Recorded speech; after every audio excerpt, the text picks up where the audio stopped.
ठीक है, तो इतना अपन ने किया था, इसके ऊपर लोड लगा दिया। अब इसको फेल करवाते हैं। तो हम क्या है, यहाँ से एनालिसिस करेंगे इसका। ये एनालिसिस हमने किया है यहाँ पे। अब रिजल्ट्स अगर आप देखोगे, कॉन्क्रीट डिजाइन वन में जाऊंगा मैं, तो बीम नंबर 1 आ रही है, ठीक है। लेंथ इसकी आ रही है 130/150 की। अब देखो आप इसमें ना क्या लिखा हुआ है, आप एक चीज पढ़ो यहाँ पे। फेल लिखा हुआ है।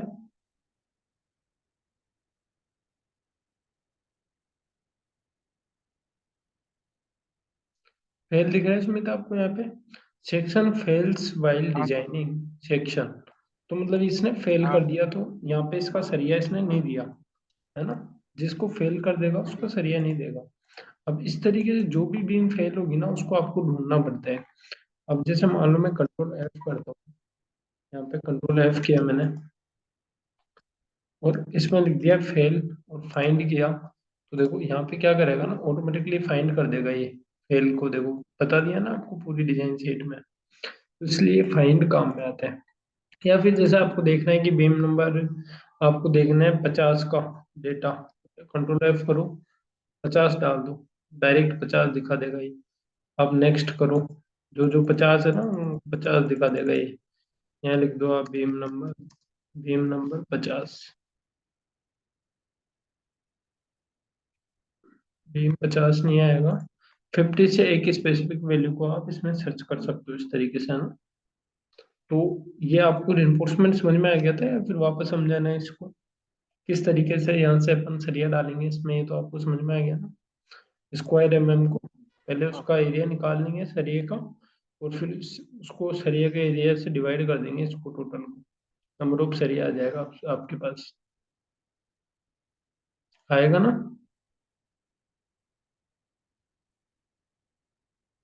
हाँ सुमित, बताओ इसमें कोई हाँ। डाउट है? जैसे 161 लिखा है। नहीं सर, इसमें तो नहीं। हाँ, तो ये तो आपने देख ही लिया था ना। अब इसके बाद आता है आपका फाउंडेशन का। यहाँ तक आपके कॉलम और बीम डिजाइन हो जाते हैं। अब जैसे ये तो बीम आ रही है ना, कंट्रोल एफ करोगे ना, अब तो कॉलम भी आ जाता है इसमें। कॉलम सर्च करो आप। कॉलम देखो, ये कॉलम की डिजाइनिंग यहाँ से शुरू हो रही है। तो यहाँ पे कॉलम में भी आपको ये बताएगा स्टील एरिया कितना चाहिए, है ना, इस तरीके से। अब देखो आप इसमें लिखा हुआ है, तो यहाँ पे आप पढ़ोगे ना, कॉलम के लिए क्या लिखा हुआ है। इसमें लिखा है कि सेक्शन इज नॉट एडिक्वेट। एक एडिक्वेट का मतलब होता है पर्याप्त नहीं है। तो मतलब सेक्शन की या तो आप साइज बढ़ाओ, या आप उसका शेप चेंज करो, कुछ भी करो ना, बट शेप उसको थोड़ा सा बढ़ाना पड़ेगा उसके अंदर कॉन्क्रीट। ठीक है, तो इसलिए यहाँ पे ये लिखा है, तो आपको उसको चेंज करना होगा। तो सेक्शन की स्ट्रेंथ बढ़ानी पड़ती है आपको ना, या तो आप ग्रेड बढ़ा दो, साइज बढ़ा दो, कुछ भी करो। इस तरीके से आप इसको पास करवाते हैं। और उसके बाद देखो फाउंडेशन के लिए आपके पास यहाँ पे ऑप्शन आता है, स्टेट फाउंडेशन का अलग से ही आता है। तो यहाँ पे मोड में भी जा सकते हैं आप, मोड के अंदर फाउंडेशन डिजाइन आती है।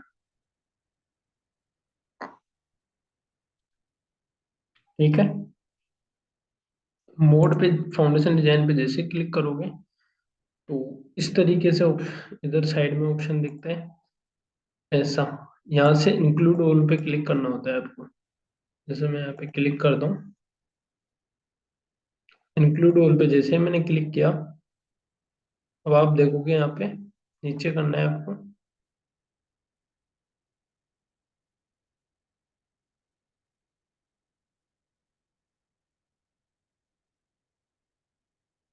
एक minute, just a second.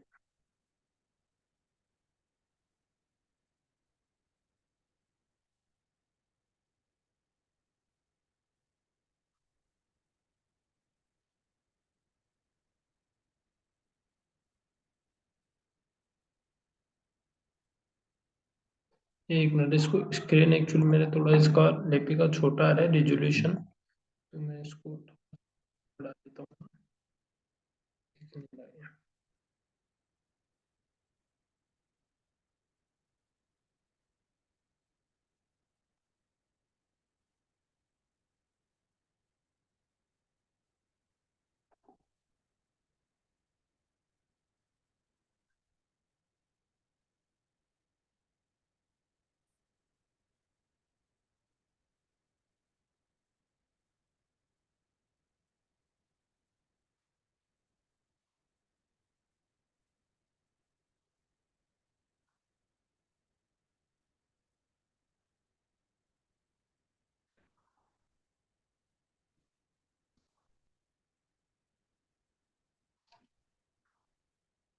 Just a minute।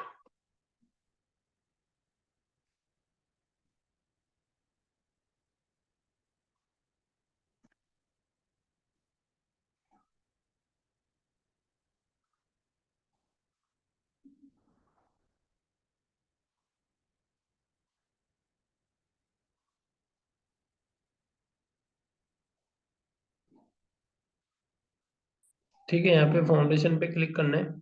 Include all का ऑप्शन आ रहा है, ये इंक्लूड करना है आपको यहाँ से। तो आपके पास ये सारे लोड क्या होगा, नीचे आ जाएंगे। देखो नीचे लाने का मतलब ये है कि आप इन सारे लोड के लिए फाउंडेशन डिजाइन करना चाहते हो। तो उस पूरी देखो बिल्डिंग का लोड आपके पास होना चाहिए, तभी तो फाउंडेशन डिजाइन होती है। तो ये पूरी बिल्डिंग का लोड हो गया आपके पास। अब इसके बाद रन स्टेट फाउंडेशन पे आपको क्लिक करना है बस। फिर इसके बाद में फाउंडेशन ओपन हो जाएगी आपकी।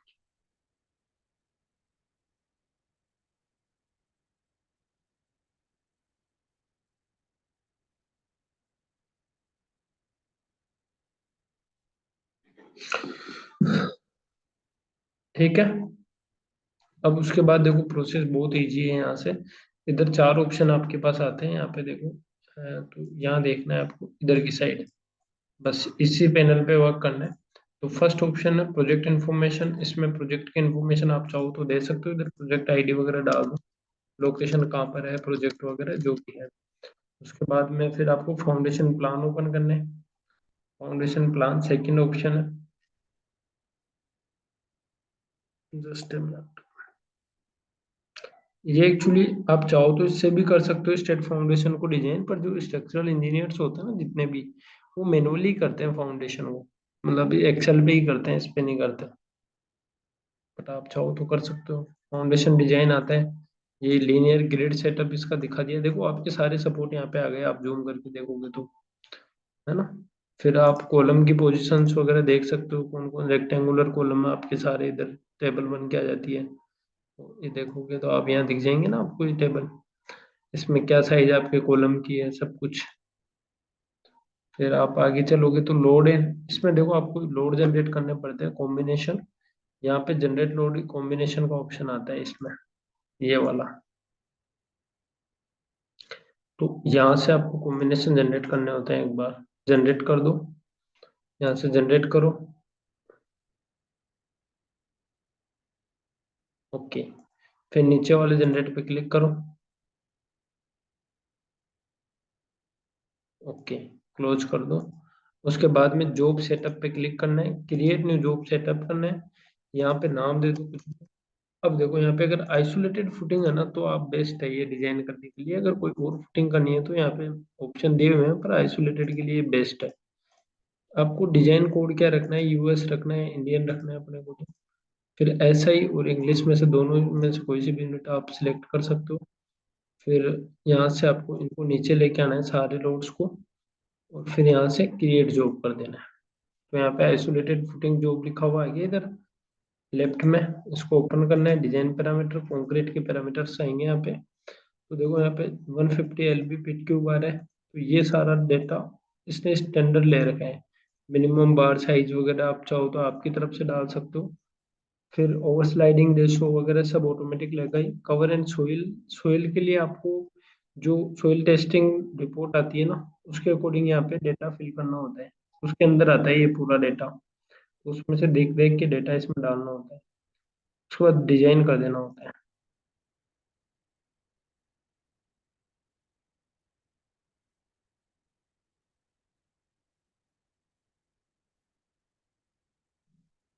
यहाँ पे अब सारी फुटिंग्स आपकी डिजाइन हो जाएगी, उनके किस तरीके से डिजाइन किए वो प्रोसेस लिखा हुआ आ जाएगा सारा, पूरा का पूरा आपको कंप्लीट करके देगा अब।